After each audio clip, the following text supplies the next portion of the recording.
News plus channel की सीधी बात में आप सबका स्वागत है। मैं हूं जीतू भाई पंड्या। मेरे एक दोस्त है, अजीत दोस्त है, प्रकाश पंड्या।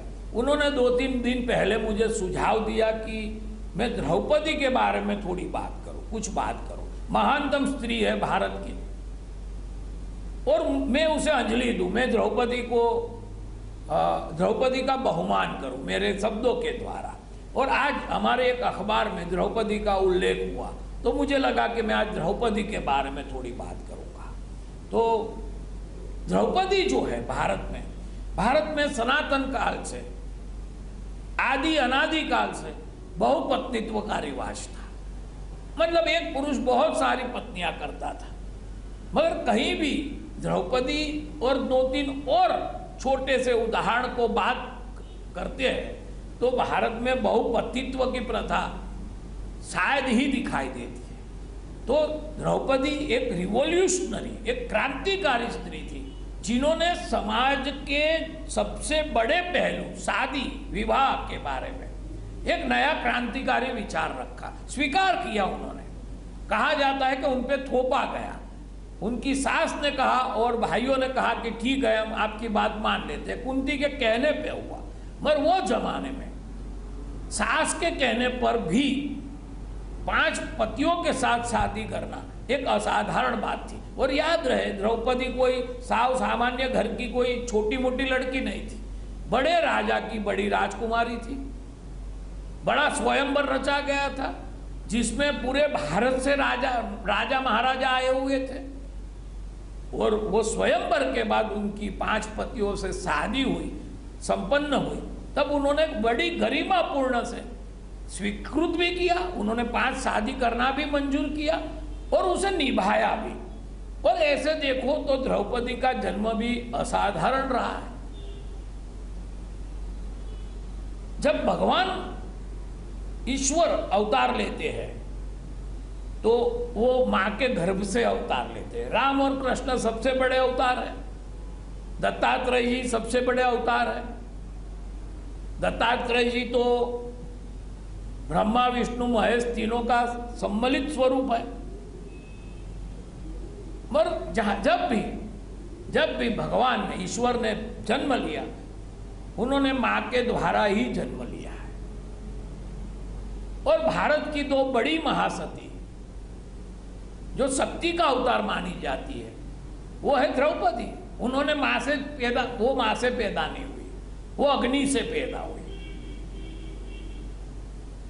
और कहा जाता है कि द्रौपदी जब पैदा हुई तो सीधे ही वो 16 साल की थी। मतलब पूर्ण स्त्री के रूप में वो पैदा हुई। उनका बचपन नहीं था, वो छोटी पैदा नहीं हुई, वो बच्ची पैदा नहीं हुई, उन्होंने बचपन नहीं देखा। वो सीधे ही पूर्ण स्त्री के स्वरूप में, संपूर्ण स्त्री के स्वरूप में पैदा हुई। ऐसे तो देखो, सीता मैया जो है वो पृथ्वी से पैदा हुई, सीधे ही पृथ्वी से पैदा हुई। तो दोनों शक्ति के जो अवतार हुए वो सीधे हुए, वो मां के पेट से नहीं हुए। और सीता मैया जो है वो धरती से पैदा हुई, तो धरती की जो सहन शक्ति है उसका वो प्रतीक है। बहुत दुख सहन किए मगर उन्होंने उफ न की। जबकि द्रौपदी अग्नि तत्व से पैदा हुई और अग्नि का जो स्वभाव है सब निगल जाने का, सब स्वाहा कर जाने का, सब भस्म कर देने का, वही स्वभाव द्रौपदी लेके पैदा हुई। तो उनका जन्म भी असाधारण था, उनका कर्तृत्व जो था, शादी करना जो था, वो भी असाधारण था। 5 असाधारण पुरुषों से उन्होंने शादी की। द्रौपदी ने बड़े कष्ट सहन किए। द्रौपदी ने भी सहनशीलता की मिसाल पेश की। जब कौरवों की सभा में वस्त्राहरण हुआ, 5 पांडव सब हार गए, द्रौपदी भी हार गए और उसे जलील किया गया। दादा परदादाओं के सामने जलील किया गया, वस्त्र खींचे गए। वो भी एक पराकाष्ठा थी, वो भी उन्होंने सहन की। वो अपने पति के साथ जंगल में भी गई। उन्होंने एक दासी का स्वरूप लेके एक राजा के वहां आसरा भी लिया अपने पतियों के साथ, दासी बन के रही। तो एक असाधारण प्रतिभा होते हुए भी उन्होंने भारत की जो स्त्री है, आर्यव्रत की जो स्त्री है, उनके सब पहलुओं को उजागर किया। और उनकी एक छोटी सी कहानी है कि भीम उसे सताता रहता था, कुछ अनाप शनाप कहता रहता था। द्रौपदी ने कहा कृष्ण से कि थोड़ा भीम को समझाओ।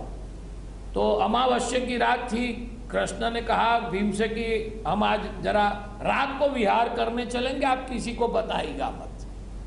तो रात को वो दोनों जंगल के रास्ते पे जाके खड़े रह गए और फिर वहां से द्रौपदी जी निकले, केस छूटे हैं, आंख में से अग्नि निकल रही है, इतना दैदीप्यमान स्वरूप है, बिल्कुल अग्नि सी दिख रही है। और वो जा रही है, पीछे पीछे ये दोनों चले। भीम तो देखता ही रह गया, ये स्वरूप उन्होंने कभी द्रौपदी का दिखा नहीं था कि इतनी भयावह भी हो सकती है, इतनी शक्तिशाली दिखती है। और वहां जाके उन्होंने देखा कि 64 जोगनियां वहां पे मौजूद है और वहां बड़ी रासलीला हो रही है, सब नाच रहे हैं। नरमुंड लेके नाच रहे हैं, अग्नि लेके नाच रही है, सब शक्तियां वहां पे। द्रौपदी उसके बीच में बैठी है, सब उनकी पूजा कर रही है, सब नग्न शक्ति है, भैरवी है, सब वहां है और वहां माता जी की पूजा हो रही है, द्रौपदी जी की। फिर कृष्ण ने कहा कि अब तूने बहुत देख लिया, अब तू ये मेरे साथ पानी में अंदर बैठ जा और बिल्कुल अंदर उतर जा, सांस भर ले और अंदर उतर जा। और वो अंदर उतरे और कृष्ण ने कुछ आवाज लगाई, थोड़ी हलचल की कृष्ण ने या भीम ने, और द्रौपदी ने सिर्फ देखा तो वो जो तालाब था उसका 6 वास पानी भाप बन के उड़ गया और फिर सब अदृश्य हो गया। और द्रौपदी फिर वापस घर जाने लगी। भीम बाहर आया, तब उसे पता चला, कृष्ण ने कहा कि मूर्ख, ये तेरी पत्नी ही नहीं है, ये तेरी पत्नी है ही नहीं, ये तो एक मां जगदम्बा है, महाशक्ति है। आइंदा से ध्यान रख, कभी द्रौपदी की हंसी मत करना। तो ये द्रौपदी के बारे में भीम को भी साक्षात्कार हो गया कि क्या शक्ति है। कहा जाता है कि पिछले कोई जन्म में नल और दमयंती की वो पुत्री रही थी और उस जन्म में उन्होंने शंकर भगवान से कहा कि मुझे 14 गुण संपन्न पुरुष चाहिए, पति चाहिए। भगवान ने कहा कि इतने सारे गुण एक पुरुष में तो नहीं मिलेंगे आपको, आप अपने कुछ आपकी जो रिक्वायरमेंट है वो थोड़ी कम कर दो।